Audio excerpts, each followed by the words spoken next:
Hello students, class 12 की English book Vistas का mega revision चल रहा है जिसमें आप पढ़ेंगे 3 chapter. The third level, the tiger king, journey to the end of the earth. तो ये जो चैप्टर है द थर्ड लेवल, ये जैक फिने ने लिखा है और एक कैरेक्टर का साइकोलॉजिकल एनालिसिस है। चार्ली नाम का एक कैरेक्टर है जो कि मॉडर्न वर्ल्ड से बहुत ही परेशान है, फेस नहीं कर पा रहा है। तो वो अपने पसंद की दुनिया को क्रिएट करता है सपने में। तो आजकल जो लोग भी समय के साथ नहीं चल पाते हैं, वो जो एडजस्ट नहीं कर पाते हैं, फिर वो अपना जो पसंद का होता है, उनकी जो हॉबी होती है उस पर ध्यान देते हैं और एक ऐसी दुनिया बनाना चाहते हैं जो उनकी पसंद का हो। इसमें कैरेक्टर भी उसी तरह है। कैरेक्टर जो है चार्ली नाम का एक आदमी है जो कि दिन रात काम करता है और मशीनी हो गया है, और इस तरह से मशीनी होने के कारण उसको ये अंदाज़ा भी नहीं है कि किस तरह की लाइफ चलनी है। तो इस स्टोरी में उसने क्रिएट कर लिया है कि एक बड़ा सा ग्रैंड सेंट्रल स्टेशन है जिसमें 3 लेवल हैं। एक्चुअली होते क्या हैं, 2 लेवल, फर्स्ट लेवल और सेकंड लेवल, लेकिन वो कहता है तीसरा लेवल भी है। जो तीसरा लेवल है वो कंफर्ट जोन है, जहाँ पे बार बार जाना चाहता है। देखते हैं किस प्रकार का लेवल है। समझ लो कि ग्रैंड सेंट्रल स्टेशन एक बड़ा सा प्लेटफॉर्म स्टेशन है जहाँ से 2 तरह का प्लेटफॉर्म है, सब जोन है। एक फर्स्ट लेवल जहाँ से सुपर फास्ट ट्रेन चलती हैं और एक सेकंड लेवल है जहाँ से गांव देहात के दूर की ट्रेनें चलती हैं। थर्ड लेवल जैसा कोई चीज़ है नहीं, लेकिन चार्ली चूँकि ऐसी जगह पे जाना चाहता था जो कि पुराने ज़माने के समान था, जहाँ पर कोई जल्दीबाजी नहीं थी, कोई हड़बड़ी नहीं था, कोई भाग दौड़ नहीं थी, और लोग बहुत आराम से लॉन में बैठ कर के और सोचते रहते थे, अखबार पढ़ते रहते थे, फ्री वर्क थे, बहुत पीसफुल लाइफ था। इस तरह की लाइफ वो जीना चाहता है। तो उसने सपने में क्रिएट कर लिया कि ऐसा चीज़ होना चाहिए। जैसे हमारा जो भी फेवरेट होता है, हम उसी के बारे में सोचते हैं बार बार कि काश ऐसा हो जाता। कवि लोग कविताएं लिखते हैं, आर्टिस्ट लोग अपने पेंटिंग के सहारे उस चीज़ इमेज को क्रिएट करते हैं। कहानी का जो होते हैं एक कहानी बनाते हैं, यानी उनके मन में जो चल रहा होता है उसी के अकॉर्डिंग वो एक नया संसार बना देते हैं। तो ए राइटर जो है वो चार्ली से एक नया चीज़ क्रिएट करवाना चाहता है। चार्ली को जो पसंद है, चार्ली जो कैरेक्टर है उसको क्या पसंद है, उसको पुराने ज़माने की चीज़ें पसंद है, उसको कॉइन इकट्ठे करना पसंद है, स्टैम्प इकट्ठे करना पसंद है। तो उसी पुरानी लाइफ वो जीना चाहता है। उसने अपने दादाजी से सुन रखा था कि जो पहले के जो गेल्सबर्ग एक जगह था जहाँ पर बहुत ही शांति थी, कोई ट्रैफिक नहीं था। तो बार बार उसके दादाजी जब जिक्र करते थे तो इसके भी दिमाग में बात आ गई कि काश वो गेल्सबर्ग जा पाता। तो बैकग्राउंड में क्या है, ग्रैंड सेंट्रल स्टेशन एक बड़ा सा स्टेशन है जिसके 2 पार्ट हैं, फर्स्ट लेवल और सेकंड लेवल। वही कह रहा है कि राइटर कह रहे हैं कि New York central and the New York, ये एक पार्ट है। New Haven and Hartford railroad, ये दूसरा पार्ट है।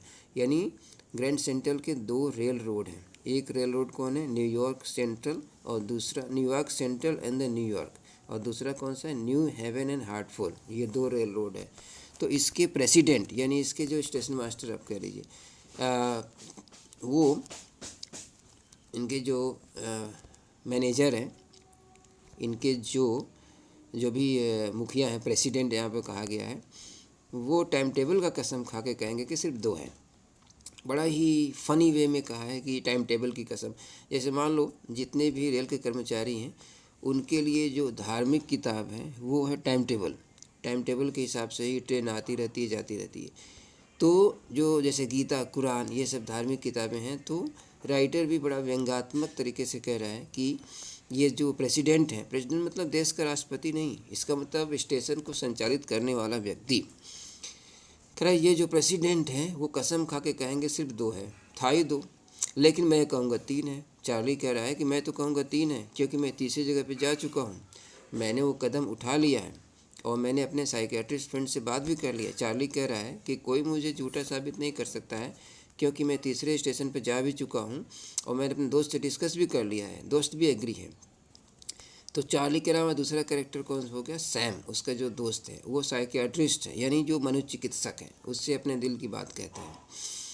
तो कह रहा है कि चार्ली कह रहा है कि जब अपने दोस्त से मैंने बात किया, फ्रेंड से बात किया, तो उसने कहा कि मैं तो दीवा स्वप्न देख रहा हूँ, मैं अपने ज़िंदगी से खुश नहीं हूँ, मैं अपनी वाइफ से परेशान हूँ और इस तरह इनसिक्योरिटी फील कर रहा हूँ, फियर वार वरी है, दुनिया में बहुत ही डर है, युद्ध का डर है और कोई रेस्ट नहीं है, इसीलिए मैं भागना चाहता हूँ और इसलिए मैंने ऐसा दुनिया क्रिएट कर लिया है। लेकिन मैं कहूँगा बिल्कुल सच है, आप भी मेरे साथ चल सकते हैं, थर्ड लेवल पे जा सकते हैं। चार्ली कह रहा है कौन नहीं है जो इस संसार में भागना चाहता है, कौन नहीं है जो एक शांति की तलाश में एक पीसफुल जगह पे जाना चाहता है, सभी लोग जाना चाहते हैं। तो मैं भी ऐसा कोशिश किया, मेरे सभी जो दोस्त हैं वो सब इस बात से सहमत हैं कि जो मॉडर्न वर्ल्ड है बहुत ज़्यादा टफ है, बहुत ही ज़्यादा कंपटीशन है, हर व्यक्ति चाहता है कि उसका एक कंफर्ट जोन हो, वहाँ पर बैठ के चाय पिए, एक आराम से अपनी ज़िंदगी गुजारे। कह रहा है कि मेरी जो दूसरी आदत है वो है स्टैम्प कलेक्शन। तो स्टैम्प कलेक्शन भी तो कोई पाप नहीं है, मैंने अपने ग्रैंडफादर से सीखा था और बड़े बड़े लोग ये काम करते हैं, ये तो प्रेसिडेंट रूजवेल्ट भी करते हैं। तो इस तरह से ये कोई गलत काम तो नहीं है, अपने आप को प्रूव कर रहा है कि मैं पागल नहीं हूँ, पागल कभी नहीं कहता है कोई पागल है। इसीलिए नाइस कलेक्शन टू कह रहा है कि टिकटों का कलेक्शन करना बहुत अच्छी आदत होती है और फर्स्ट डे कवर हो गया, वो बहुत सारी चीज़ें हैं, ये सब स्टैम्प कलेक्ट करना मेरा आदत है। Anyway here is what happened. ठीक है, मैं एक दिन की बात बता रहा हूँ कि ग्रैंड सेंट्रल स्टेशन पे क्या हुआ था। एक रात मैं जब बहुत थका हुआ ऑफिस से घर आ रहा था और घर जाने की मुझे जल्दी थी, अपार्टमेंट में जाने की जल्दी थी, तो मैंने सबवे का सहारा लिया। ग्रैंड सेंट्रल में बहुत सारे सबवे हैं और जो सबवे है वहाँ से जाएंगे तो आप ट्रेन से जल्दी पहुँच जाएंगे। अब मुझे पता नहीं कि उस दिन क्या हुआ और मैं क्या जल्दी में था। मैं तो एक बहुत ही सिंपल ऑर्डिनरी पर्सन हूँ, चार्ली नाम है मेरा, 31 ईयर्स का हूँ। मैं अपना एक टैन गरबाडाइन यानी लंबा कोट पहन करके जा रहा था, फैंसी हेडबैंड लगा के जा रहा था। दर्जनों लोग मेरे जैसे दिखाई दे रहे थे, क्या वो और वो कोई नहीं भाग रहा था, सब लोग आराम से चल रहे थे। मैं तो अपनी वाइफ अपने घर जा रहा था, लुइसा से मिलने जा रहा था, अपार्टमेंट में जा रहा था। तो मैंने ग्रैंड सेंट्रल पर वैंडरबिल्ट एवेन्यू से मैं मुड़ा और कुछ और स्टेप चलने के बाद फर्स्ट लेवल पे आ गया जहाँ पर 20वीं शताब्दी की ट्रेनें जाती हैं। फिर एक और सीढ़ी से होकर के मैं एक दूसरे पार्ट पे आ गया और एक आर्क टाइप का डोरवे आया, उसमें मैंने एंटर किया। ठीक है, तो एंटर किया फर्स्ट लेवल, हाँ यहाँ फर्स्ट लेवल पे आ गया। उसके बाद से फिर सेकेंड लेवल पे आया, फर्स्ट लेवल पे आया, सीढ़ी चढ़ के सेकेंड लेवल पे आया। इसके बाद कह रहा है कि मुझे एक डोर दिखाई दिया, डोर मैंने एंटर किया और खो गया। क्योंकि चार्ली कैसा आदमी था जो चलते चलते खो जाता था, वो मतलब अपनी दुनिया में मस्त रहता था। कहा बहुत आसान है, ग्रैंड सेंट्रल स्टेशन पर मैं सैकड़ों बार आया हूँ और हाँ जब भी आता हूँ हमेशा नए दरवाजे, नए कॉरिडोर दिखाई देते हैं।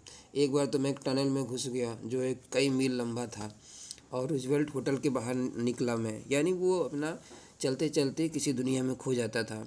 कहा कि एक बार मैं एक टनल में गया, एक सुरंग में गया जो बाहर रूजवेल्ट होटल के सामने निकला मैं।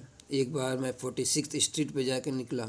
तो कई बार ऐसा हुआ है, ग्रैंड सेंट्रल ऐसा लगता है जैसे किसी बड़े पेड़ की तरह हो, उसके हमेशा नए नए स्टेयर केसेस एक रूट की तरह निकलते रहते हैं। जैसे पेड़ की जड़ है हमेशा निकलती रहती है, उसी तरह से ग्रैंड सेंट्रल स्टेशन भी है जिसका जो जड़ है निकलता रहता है। जड़ का मतलब ये है कि जब भी वो आता था हमेशा नई गली, नई बिल्डिंग। शहरों में ऐसा क्या होता है कि नए नए बिल्डिंग दिखाई देते हैं। आप 10 साल बाद अगर कहीं पे जाएंगे तो पहचान नहीं पाएंगे कि आपके चाचा मौसा का घर कौन सा है। उसी तरह है देयर इज़, कभी कभी कहते हैं लोग, जो दादाजी टाइप के लोग आते हैं, कहते हैं कि तुम्हारा घर तो मैं पहचान ही नहीं पा रहा हूँ, बड़ा चेंजिंग हो गया है, अगल बगल तो खाली जगह था अब तो बिल्कुल भर गया है। तो इस तरह होता है शहरों में, जो डेवलपमेंट के नाम पर जो बिल्डिंग्स वगैरह रोज़ बनी जा रही है, तो इससे लोग अचंभा तो हो ही जाएंगे जो 10 साल 20 साल में एक बार आते हैं। तो कह रहा है कि एक बार क्या हुआ कि एक लंबे टनल में मैं घुस गया और सिटी में जाकर टाइम स्क्वायर के पास निकला, फिर एक बार सेंट्रल पार्क पे जाकर निकला। बहुत सालों से, because for so many, grand central जो है लोगों के भागने का एक जरिया है। ग्रैंड सेंट्रल एक ऐसा जगह है जहाँ पर लोग जैसे क्या घर से तंग आ गए, बहुत काम हो गया तो सुरंग में चले जा रहे हैं, चले जा रहे हैं। कहा कि मैंने इस आइडिया के बारे में या ये कॉरिडोर के बारे में अपने फ्रेंड से नहीं बताया कभी भी। जिस कॉरिडोर में लेफ़्ट राइट लेकर के वो चलता गया, शुरू में उसको लगा कि वो गलत रास्ते पे जा रहा है, क्योंकि वहाँ पर सिर्फ मैं ही चल रहा था और कोई आवाज़ नहीं आ रही थी। तो मुझे लगा कि कोई खाली जगह है, लेकिन मैं चलता गया, फिर लेफ़्ट की ओर टर्न किया, फिर थोड़ा सा एक सीढ़ी और आगे बढ़ा तो वहाँ पर देखा तो भाई साहब कहाँ था, मैं ग्रैंड सेंट्रल के 3rd लेवल पे आ गया था।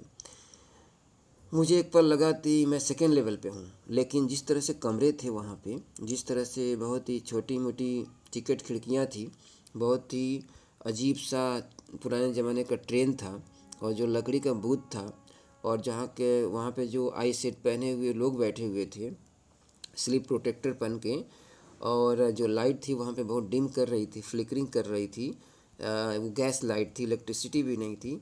तब मुझे पूरा विश्वास हो गया कि ये ना तो 1st लेवल है ना 2nd लेवल है, तो दूसरी ही दुनिया है। वहाँ ब्रास स्पीटून्स थे, फर्श पर पीकदान पड़े हुए थे, और वहाँ पर देखा कि मैंने एक आदमी को देखा जो अपना गोल्ड वॉच निकाला जेब से। मतलब जेब में कौन रखता था गोल्ड वॉच? पहले के लोग कलाई में नहीं पहनते थे, वो जेब में रखते थे, चेन से बंधा होता था। उसने उस वॉच का ढक्कन खोला और फिर उसने टाइम देखा, वो कुछ परेशान लग रहा था। फिर मैंने देखा कि जो आदमी है वो एक डर्बी हैट पहने हुए है और लैपेल वाले उसने कोट पहना हुआ है, और बिग ब्लैक उसके हैंडल की तरह उसकी मूंछ है। Then I looked around and saw that everyone in the station were dressed like 1890 something. मैंने ध्यान से देखा कि वहाँ के जो लोग थे वो 1890 के आसपास का चीज़ पहने हुए थे, और बहुत बड़ी बड़ी बड़ी दाढ़ी थी उनके, साइड बर्न थे, कान के पास बाल थे, मुस्टाच थी। एक औरत जो आई ट्रेन गेट से उतरी, उसने लेग ऑफ मटन स्लीव पहना हुआ था, उसने स्कर्ट हाई थोड़ा था, हाई बटन शू उसने लगाया हुआ था, पहना हुआ था। तो इस तरह से जो कुछ भी मैंने देखा, फिर मैंने एक इंजन देखा जो कि कोयले से चलने वाली लोकोमोटिव थी, very small courier and Ives locomotive थी, और उसके जो इंजन थे वो फनल शेप के थे। तो मैं समझ गया कि ये दूसरी दुनिया है, ये 1st लेवल भी नहीं है, 2nd लेवल भी नहीं है। श्योर करने के लिए कि मैं सही जगह पर हूँ, मैं न्यूज़ बॉय के पास गया, न्यूज़पेपर ख़रीदा। द वर्ल्ड नाम का न्यूज़पेपर बिक रहा था। द वर्ल्ड तो छपे हुए मतलब काफ़ी साल पहले उसका पब्लिकेशन बंद हो गया है, वो सोचा। और प्रेसिडेंट क्लीवलैंड के बारे में कुछ न्यूज़ था। जब मैंने वो न्यूज़ लाइब्रेरी में जाकर पता किया तो 11 जून 1894 का था। कुल मिलाकर चार्ली जो थे वो 1894 के समय में ट्रैवल कर रहे थे। फिर टिकट विंडो पर गया और वो कहा कि मुझे 2 टिकट दीजिए गेल्सबर्ग के लिए, मैं अपने और अपनी वाइफ को घुमाना चाहता हूँ। यूनाइटेड स्टेट्स में एक बहुत ही पीसफुल जगह है जहाँ पर लोग जाते हैं, गेल्सबर्ग। तो मैं गेल्सबर्ग के लिए 2 टिकट खरीदना चाहता था। क्या आप गेल्सबर्ग गए हैं? गेल्सबर्ग जो होती है बहुत शांतिपूर्ण जगह है। बार बार उसके दिमाग में गेल्सबर्ग क्यों आ रहा है कि उसके दादाजी ने ये डिस्क्राइब किया था। देखो पहले के ज़माने में ऐसा होता था, गाड़ियाँ नहीं थी, तो उसी तरह का गेल्सबर्ग था। तो समर इवनिंग में लोग बाहर बैठते थे, लॉन में बैठते थे, और जो आदमी लोग थे सिगार पीते थे और बात करते रहते थे, खाली थे। और जो औरतें थी वो पाम लीफ के पत्ते को ढलती रहती थी, मतलब पंखा करती रहती थी। कितना अच्छा था। 1st वर्ल्ड वार को होने में अभी 20 साल था, 2nd वर्ल्ड वार होने में भी 40 साल था। तो मैं 2 टिकट लेना चाहता था, लेकिन क्लर्क ने जब नोट को देखा तो वो बहुत ही गुस्से से देखा। उसने काउंट किया, कहा कि देखो भैया ये पैसे नहीं है जो तुम दिखा रहे हो, क्या मुझे धोखा देने की कोशिश कर रहे हो? तो चार्ली ने उसके कैश ड्रॉर को देखा, बिल्कुल सही कह रहा था वो। मेरे पास जो नोट थे वो छोटे आकार के थे, और वो जो पहले के नोट थे काफ़ी बड़े बड़े आकार के थे, और बहुत डिफरेंट था। तो फिर मैं वापस आ गया। उसने धमकी दे दिया कि देखो तुम मुझे धोखा दोगे तो जेल में बंद कर दूंगा। There is nice nothing nice. 1894 में जेल की कंडीशन अच्छी नहीं थी। And that was that. और फिर चार्ली वापस आ गया। अगले दिन फिर लंच करके अपने बैंक से उसने सारे पैसे निकाले और उसको ओल्ड स्टाइल करेंसी में बदल दिया। पैसे तो कम मिले, लेकिन वो सोचा कि चलो उस समय सस्ता भी तो था। उसने अंडे का सस्ते मिलते थे और बहुत सारी चीज़ सस्ते मिलती थी, तो ठीक है मैनेज हो जाएगा। लेकिन फिर दोबारा पैसे निकालने के बाद उसको कभी भी वो कॉरिडोर नहीं मिला, कभी भी वो उसने फिर दोबारा थर्ड लेवल पर वो नहीं जा पाया। उसकी वाइफ बहुत परेशान थी, कहा कि तुम ज़्यादा सोचा मत करो। और फिर मैं अपना स्टैम्प कलेक्शन शुरू कर दिया। भाई वो गेट मिला ही नहीं, मैं जाना चाहता था थर्ड लेवल पर लेकिन मिला ही नहीं। एक दिन क्या हुआ, चार्ली को ये खबर मिला कि जो उसका दोस्त है सैम वेनर, वो गायब हो गया है। कहाँ चला गया पता नहीं। वो तो सिटी बॉय था, उसको शहर में रहने की आदत थी, और कैसे वो कहाँ चला गया। मैं स्कूल भी गया, पता किया, तो कुछ पता नहीं चला। मुझे लग रहा था कि कहीं 1894 में तो नहीं चला गया। एक रात स्टैम्प कलेक्शन में मुझे एक लेटर मिला, फर्स्ट डे कवर मिला। जानते हैं आप फर्स्ट डे कवर क्या होता है? फर्स्ट डे कवर जो होता है, जो स्टैम्प कलेक्शन करता है, वो पहले दिन इशू होने वाला टिकट खरीद लेता है और उसको एनवेलप पे लगा करके अपने एड्रेस से भेज देता है। उसके अंदर कुछ लेटर नहीं होता है, बल्कि एक खाली एक सादा पन्ना होता है। लेकिन वो जो लेटर उसको मिला फर्स्ट डे कवर, उस पर तो लिखा हुआ था, और उसने फाड़ के देखा तो चकित रह गया। उसको तो सैम ने लिखा था, सैम तो इस ज़माने का था, और फिर लेटर में कहाँ से आ गया। तो फिर सब उसके दिमाग की खुराफात है। About oldest first day cover. तो एक दिन उसको फर्स्ट डे कवर के बीच में, हाँ, जो लेटर लिखा गया था उसके ग्रैंडफादर के एड्रेस पर लिखा गया था, गेल्सबर्ग का, और उस पर जुलाई 1894 का मुहर भी लगा था। 6 सेंट का स्टैम्प था, प्रेसिडेंट गारफील्ड का। तो किसी ने ग्रैंड डैड के मेल में डाल दिया था, वो तब से वहाँ पड़ा था। जब चार्ली ने वो लेटर निकाल के खोला तो उस पर चार्ली को लेटर लिखा था, सैम ने लिखा था। सैम गेल्सबर्ग पहुँच गया था, मतलब वो थर्ड लेवल पहुँच गया था। क्या लिखा था? I got to wishing that you are right. मुझे विश्वास है कि तुम अच्छे होगे, और मुझे विश्वास है कि तुम अच्छे भी होगे। मैं थर्ड लेवल पहुंच गया हूं। यहाँ पर बहुत अच्छा मौसम है, यहाँ पर म्यूजिक बज रहा है,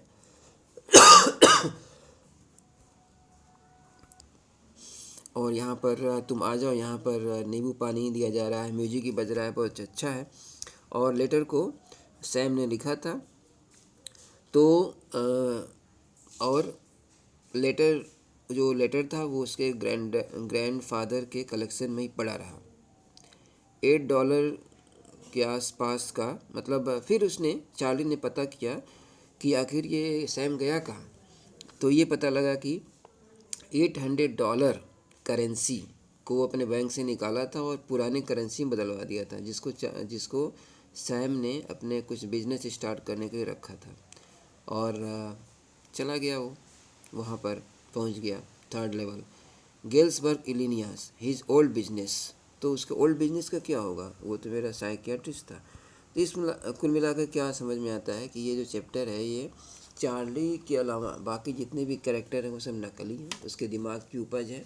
चूँकि उसको गेल्सबर्ग पसंद था, इसलिए उसने गेल्सबर्ग से रिलेटेड स्टोरी क्रिएट कर लिया था। तो फिर आते हैं सेकेंड चैप्टर पे। सेकेंड चैप्टर कौन सा है? द टाइगर किंग है। बहुत ही इंटरेस्टिंग स्टोरी है, टाइगर किंग। चैप्टर नंबर 2 है टाइगर किंग। देखते हैं कहाँ है।